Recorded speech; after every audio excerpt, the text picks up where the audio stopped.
Pernah denger nggak kalimat ini? Dari Roger Spitz. In this complex world, if you're not consciously confused, you're ignorant. If you're not preparing, you're negligent. Di realitas hidup yang kompleks ini, kalau lo nggak ngerasa bingung, berarti lo bodoh, nggak sadar betapa rumit dunia sebenarnya. Dan kalau lo nggak nyiapin diri buat menghadapinya, berarti lo lengah, yang bakal mahal akibatnya. Perubahan terjadi sangat cepat, informasi datang setiap saat dari segala arah. Ketidakjelasan situasi dan lautan informasi malah bikin bingung dan salah tafsir. Makin kompleks masalah, makin besar kapasitas berpikir yang dibutuhkan untuk memahami dan menyelesaikannya. Tapi, Carl Jung bilang, thinking is difficult, that's why most people judge.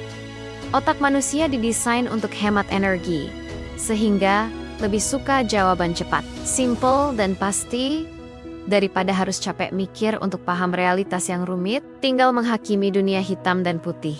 Cepat, simple, dan gak perlu capek nahan ketegangan di area abu-abu. Hidup di tengah ketidakpastian terasa sangat melelahkan. Tapi, realitas gak bekerja sesederhana itu. Supaya bisa bertahan, mau gak mau, lo harus mau mikir. Jangan cuman bisanya ngejudge. Pertama, lo mikir gimana caranya bisa meluk dua hal yang paradoks dengan tenang, di tengah situasi yang membingungkan atau nggak pasti. Tanpa buru-buru menghakimi, tanpa ngilangin ketegangannya, tapi berdiri di tengah dan nerima kalau keduanya emang nyata. Lo bisa muak lihat kacaunya dunia, tapi tetap takjub atas indahnya hidup ini. Lo bisa sedih karena kehilangan, tapi tetap bersyukur atas apa yang masih lo miliki. Lo bisa damai melepas semua yang gak bisa lo kontrol, tapi tetap bergerak bikin perubahan dari apa yang ada dalam kendali lo.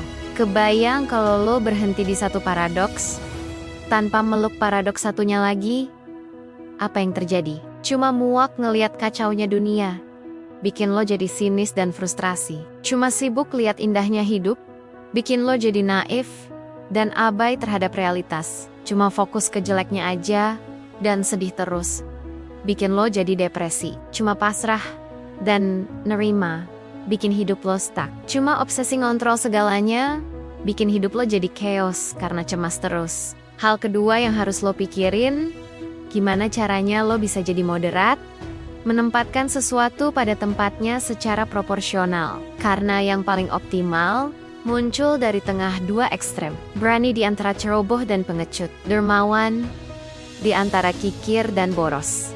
Rendah hati di antara minder dan arogan. Tegas di antara pasif dan agresif. Disiplin di antara malas dan workaholic. Fleksibel di antara ketat dan longgar. Kalau lo lagi debat sama temen lo dan lo arogan, lo akan langsung ngejudge. Gue bener, lo salah.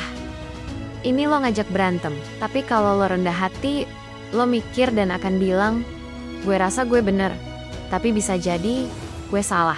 Dan gue rasa lo salah, tapi bisa jadi lo bener juga sih. Jadi damai kan? Familiar dengan kalimat ini? Kalau lo benci, jangan lebay. Bisa jadi suatu hari nanti lo cinta.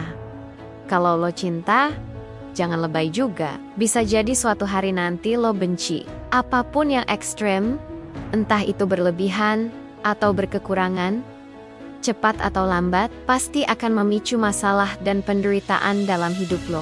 Di titik inilah, lo mulai sadar kenapa banyak orang sibuk debat kusir, judgement sana-sini, dan merasa paling benar sendiri, karena nggak semua orang sanggup nahan beban kompleksitas dan ketidakpastian, tanpa buru-buru mensimplifikasi realitas dan lari ke kepastian semu. Padahal, wisdom sejati justru lahir dari kemampuan untuk tetap jernih di tengah realitas yang kompleks, nggak pasti, dan penuh paradoks, sambil tetap menjaga keseimbangan di antara dua ekstrem. Tampak indah, tapi retak